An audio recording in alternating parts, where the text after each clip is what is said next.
Many of us are familiar with the so-called problem of pain. If God is all good and all powerful and all knowing, why is there pain in this world? And for those seeking a philosophical answer, the challenge for the Christian thinker is to show that a good God has good reasons for allowing pain to exist. The most common reason that we give is this: God ordered the universe such that there would be free will for humankind. With free will comes the ability to choose evil, therefore evil. And that springs out into all kinds of pain and suffering we experience in this world. Now, there's a lot of value to this, and we could spend a while cashing out this response. The problem is that on its own, this response addresses evil, and evil doesn't line up so easily with every kind of pain we experience in this world. For instance, what do we do about natural disasters? There's no evil human intention to create natural disasters. If God is good and God is all powerful, and oh yeah, He's the maker of our world, well then what do we do with this?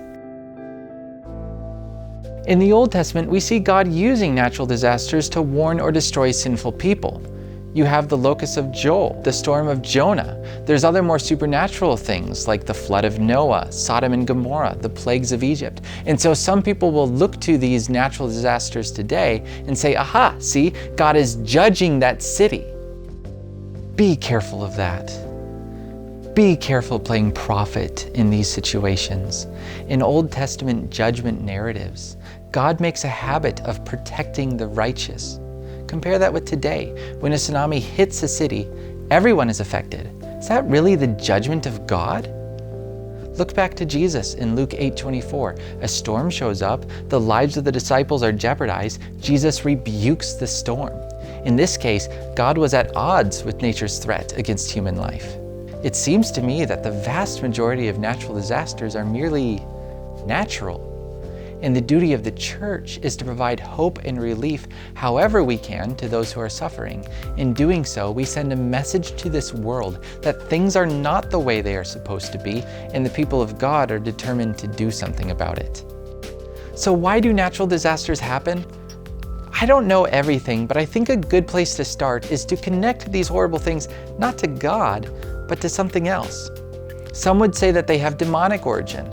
It's really not a theological stretch to suggest that these kinds of things could be the result of spiritual influences. We see the possibility of demons being the reason behind other things like disabilities and sickness. Maybe the same could be said for natural disasters. Another possible solution is to look at the fall. It's interesting to notice that when God created the world, God saw everything that He made, and behold, it was very good. God made a good world. But then in Genesis 3, Adam and Eve sinned and everything went awry. It's hard for me to imagine that if they never sinned, there would still be occasional natural disasters in the Garden of Eden. Some might even point to Genesis 3:17, when God says, "Cursed is the ground because of you." Now, to be fair, this is in the context of it being hard to gather food from the earth. But regardless, in Romans 8, Paul seems to understand the effect of sin on a cosmic level. He says that creation is subjected to futility, bondage, corruption, and just like us, creation longs for the day of salvation, when Christ returns and makes everything new. But we're still left with the question, why does God allow this to happen now? To be honest, I really don't have a great answer. We could speculate, and that can be helpful.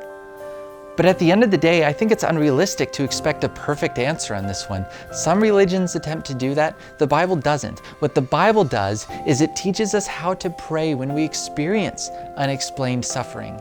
It models prayers for us when we wish God would just make it stop.